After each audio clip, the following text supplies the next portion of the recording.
மிரட்டி தான் நம்ம நண்பர் ரஜினிகாந்த் கட்சி தொடங்க சொல்லியிருக்காங்க. நம்ம நேரடியாக நான் கட்சி தொடங்க முடியாது, நான் எங்க முகத்தை பார்த்தா வெறுப்பா வந்துடும், நீ கொஞ்ச நாள் வந்து சூப்பர் ஸ்டாரா இருந்துக்கிற, நீ ரஜினிகாந்த் கட்சி ஆரம்பிச்சு முதல் கூட்டம் கோயம்புத்தூர்ல போட்டு திருப்பூர் வர்றதுக்குள்ளே செத்து போயிருவாரு. சமூக விரோதிகள் தான் இதை செய்தார்கள் சொல்றாரு. அப்ப உங்களுக்கு எப்படி தெரியும்? ஒரு பத்திரிகை சகோதரனை கேட்கிறாங்க, அவர் சொல்றாரு எனக்கு தெரியும் அப்படின்னு. வந்து ஜல்லிக்கட்டு போராட்டத்தின் போதே வந்துட்டாங்க தமிழகத்துக்குள்ளன்னு சொல்றீங்க, இங்கேயும் சமூக விரோதிகள் வந்துட்டாங்கன்னு சொல்றீங்க.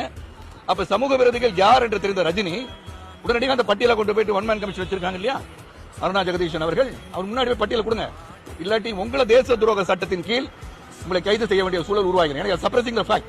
நடிகர் ஒருத்தர் ஒரு 50 வருஷமா தமிழ்நாட்டில் வாழ்ந்திருக்கான இந்த புறம்போக்கு இவருக்கு ரசிகரா இருக்கணும்.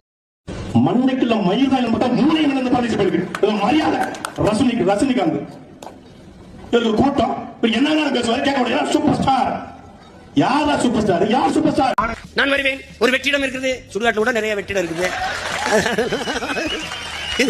வெற்றிடம் இருக்குது, வெற்றிடம் இருக்குது, என்னத்த வெற்றிடம் இருக்குது? நீ தலையில தண்ணி விடி ஒரு படம் ஓடாது, அது வாய்ப்பு இல்ல ராஜா, அது வாய்ப்பு.